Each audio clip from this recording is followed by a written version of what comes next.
Hey guys, good day. Hey, I wanted to finish out my Zechariah order of events videos with a summary video that takes, I think it's about 6 videos I did on Zechariah. It just summarizes the entire order top to bottom, chapter 1 through chapter 14. I just want to spend about 5 minutes to go through that because it sort of gives you a bigger picture of event by event. But before I do that, I want to bring light to a prophetic word that Byron Searle received on May 12th. And this is the first time I've seen a prophetic word that came out of him that actually referred to a time frame, a literal time frame, not just it'll be soon or we're very close or any minute now. So this word is called I am God, and it has the same themes that many of the previous prophetic words the Lord has given him. Basically, it boils down to the fact that the Lord finds the United States, this nation, guilty, and that only a small remnant are following his word and paying attention to to what's going on at the highest levels of our government. There are too many evangelicals, in my opinion, and the opinion of Byron's prophetic words, that want to follow this king that we've elected, this King Saul, whom I pray for every day. I sort of think he's gone off the rails and he is doing his own thing, and he thinks just like King Saul before that battle. Samuel the prophet didn't show up soon enough, so King Saul took it upon himself to sacrifice, and that's what did him in. So he says, much destruction is coming from the judgments I have decreed, and I say to you, wake up, wake up. Hear the voices of the watchmen crying in the night to get your house in order. He says, I don't speak of your domicile, but I speak of your heart. My children chase and worship every strange god unknown. They refuse to let go of this earth. So I will take it away from them. They worship their cars, their jobs, their houses, all their fame. I will take it all away. Will they worship me then? No. I will take away all their money, their food, their clothing. Will they worship me? No. My son, some will turn to me, but the majority will turn to the king and sell their souls for food and prestige in this short time. I am coming soon to take my remnant and equip them to win the lost in these dark times ahead. The son of perdition will be revealed, and the whole world will marvel and will race to receive his mark, which we think is an RFID chip. Even my children who have turned their backs on me will gladly receive this mark to survive. My son, Israel will come under heavy bombardment, and many will perish. Samson will be released on Damascus, and Damascus, will be no more. The whole world will hate Israel and want it destroyed. But I am with you, and will protect you, my chosen people. Dark days are coming, and so am I. Be ready to hear my voice. I will not be mocked, for I am God. Okay, I just wanted to just kind of go through that word and let you guys can download this. But let me just jump to my study. You know what, guys? There was a prophetic word on May 11th. I just want to make light of it. And this is what this says. Byron Searle, May 11th, 2018. You can download this one too. Israel will be attacked by the north by the yellow banner. That would be Hezbollah, is what Byron thinks. And from the east by the Persians. That's Iran. The battles will be fast and furious, but Michael and his army will protect my people. The Persians, the Iranians, will retreat, but will return for another day. There will be a surprise attack on Israel when the nation is in celebration. That could very well refer to the 70-year celebration, which begins tomorrow, May 14th, tomorrow. My son, America will face many tests in the coming days. Some will be man-made. Byron's already prophesied about a man-made tsunami that will be caused by the Russians, what appears to be some kind of nuclear device. Some will be man-made, and the king, that will be Trump, will be blamed. Some will be natural events like earthquakes, and I will be blamed. Fast and furious will these prophecies be fulfilled. These judgments will bring the mightiest revivals, that would be Christian revivals, the world has ever known. My son, warn my remnant to keep on their knees next week. And that next week is now. For the time is here that I will be warning about. So listen for the words of Jesus. Okay, guys, I'm going to jump back to Zechariah and just go through really as quickly as I can and just give you the top, kind of the highlights of each chapter. Okay. Chapter 1 started out where Zechariah has a vision, a word in a vision that will be future fulfillment. Zechariah sees the horsemen of similar colors that John did, John the Revelator in Revelation 6. And the Lord makes a reference to these past 70 years. In the past, that was the 70 years of captivity that Judah, the Jews, went through. Remember, Zechariah wrote after the captivity, after the 70-year captivity. So this 70 years could refer to tomorrow, which meets 70 years tomorrow, since the Jewish state of Israel reconstituted and reformed. The Lord again will comfort Zion and again choose Jerusalem. The sixth angel seems to be released, and a third of all mankind will be killed. Right here in chapter 1, right in the beginning. There will be a man with a measuring line, which lines up with Revelation 11. The Lord declares Jerusalem will be inhabited without walls, because they're going to expand their borders after they nuke Damascus. That's from Byron's words. The Lord will make a command to depart, flee, escape from the land of the north and from the daughter of Babylon. This is the rapture, the departure of the remnant to go to the heavenly Mount Zion. This is people might want to call this the pre-rapture. This is the removal of the innocents and the bride of Christ and those who are going to be trained in a supernatural dimension to work the harvest that is coming. This is a departure from this earth or to a supernatural realm on this earth. There will be singing and rejoicing on Mount Zion. The Lord says he will now reside in the midst of this remnant group of people. This is the same as Jeremiah 31, the first fruits reunion at the height of Mount Zion.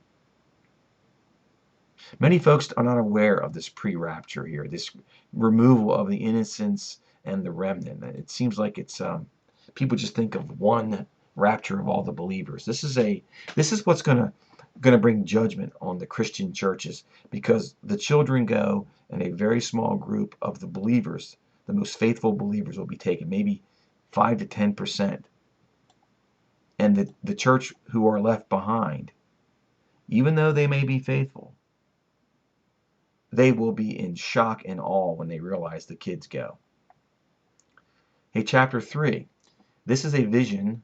It was a past fulfillment, partial past fulfillment of Joshua, who was a real person, who was the high priest at the time after they came back from Babylon, and actual future fulfillment of Joshua, who represents the bride of Christ, who will be at the judgment seat of Christ. That's what's going on here. This appears to be the judgment seat of those who were taken in this initial departure of the 144,000, the bride, the children. It's a very small group. Okay, and this group will receive a new heavenly body, which are represented by the garments. It says Joshua the bride and Joshua's friend and the bride's friends will be told they will be a sign on the earth. So they're going back to the earth to become a harvesting bride. And when they're back, they're going to be told to invite many under their fig tree. Remember the wedding banquet? Go out into the streets and invite those who are both bad and good to the wedding banquet. This is prior to the wedding banquet. This folks, these harvesters going back. It's the same as Luke 10, verses 1 and 2, where the Lord sends out his harvest workers, the ones that are few. Okay. Chapter 4 is a vision that the prophet received, and he can see that the construction, he's awakened out of his sleep, and that there appears to be back on earth, there's references to in the original past fulfillment, the second temple was being built. So this implies at this time, the third temple will begin construction. And somebody named Zerubbabel, who I think is Benjamin Netanyahu, who is an architect, a builder, he will be laying the foundation, and he will be putting on the capstone. Then the two anointed ones, the two witnesses, they are mentioned too. So they're probably right there when these guys are building this third temple, and they're probably telling everybody, do not let who the eventual Antichrist is come in and sit in that place. Chapter 5 speaks of a flying scroll that comes over the whole land, the whole earth. That's a curse for people who steal and swear falsely. I do not think this is a missile or a bomb, although it could be. I think it's some sort of message from the Lord. It's on a scroll. There also appears to be a reference to this woman, this wicked woman in a basket taken to Shinar. I think this may be a point in time where a world leader is moving to the Middle East to set up a new residence. This might be the Antichrist getting ready to rule in the Middle East, rule the world from the Middle East. Okay, chapter 6. This is all future fulfillment. There's another vision of chariots with many horses of colors, reminiscent of Revelation 6 again. And Joshua is promised that Joshua, along with the branch, who we know to be Jesus, will rule together and sit on thrones together. Same reference in Revelation 3. This could be a reference to the millennial reign. Chapter 7. This actually happened. There's actual past fulfillment that the folks at the time of Zechariah came to him and they were asking about when and if they should fast. And the Lord indignantly, the word given to Zechariah, the Lord responds indignantly, instructs them to take care of the poor, the widows, and the fatherless, and be kind to everyone. Do not devise evil against anyone. I think this may have some sort of reference to people in this time, in this modern time, saying take care of people because there will be devastation all over the earth for those who are left behind. Chapter 8, there's a reference to the Lord returning to Zion, which is the same reference that's in Hosea 5:15, after the little ones of the flock are taken. So here I think this is the Lord's proclaiming that he's returned to Zion. There's a scene in Jerusalem, which is the heavenly Mount Jerusalem, in my opinion, and it says the people that are there who are living sort of in a utopian lifestyle right there in the heavenly Mount Zion, it says it's only for the remnant of his people. And the Jews, the house of Judah, and the house of Israel are mentioned in chapter 7. And I would say the house of Israel, the house of Judah will join the Jews at the millennial reign, it says in Jeremiah 3. So this house of Israel really is referring to the Christians that are there. And this is reinforced because it says that the house of Judah will be participating in monthly feasts. But there's no mention of the house of Israel required to do that at this time in chapter 8, which is a future fulfillment. At the time Zechariah wrote this, the house of Israel was already dispersed. There was no house of Israel when Zechariah wrote chapter 8. It's all future fulfillment, and it's similar to chapter 2. Okay, chapter 9 is when the beginnings of the rapture begin, or the harvesting, or the time of trial. The first verse in chapter 9, verse 1, is essentially identical to Isaiah 17:1. Damascus, Hadrach, Hamath, Tyre, Sidon, all nations north of Israel are destroyed with fire. And it says all the eyes of men will be on the Lord. Same thing in Isaiah 17:7. Then the cities where the Palestinians currently live today, these guys who hate the Jews, the Lord will remove their hatred from their mouth, and they, the Palestinians, will become like a clan of Judah. And the Lord will protect them as he protects a remnant, but these guys will be on the earth. Then the military equipment of the USA and modern-day Israel will be destroyed, same as Isaiah 17:3. The beginning of Zechariah 9 is identical to Isaiah 17, really. Then there is those who participated in the new blood covenant will be freed from the waterless pit. This is the resurrection of the dead in Christ, in my opinion. It's right. Basically, it aligns with 1 Thessalonians 4:16. So we're in chapter 9. We see Isaiah 17, and then we see a reference to 1 Thessalonians 4:16, the resurrection of the dead. Those who participated in this new covenant of blood is what the prophet says. This resurrected group, they're referred to as an arrow, the Ephraim, who are called the sons of Zion. They're going to go to war against the sons of Greece. Ephraim, we know, Ephraim in this sense is the spiritual Ephraim, the first fruits who return back to the height of Mount Zion from Jeremiah 31. Then we see in verse 14, it's exactly what the rapture verse says from Thessalonians. Then the Lord will appear over his people. He will send out his arrows as the trumpet of God is sounded. The Lord will save and protect his people and cause them to shine in the land. Recall the words of Jesus, let your light so shine before others. Then chapter 10 appears to be commentary of chapter 9.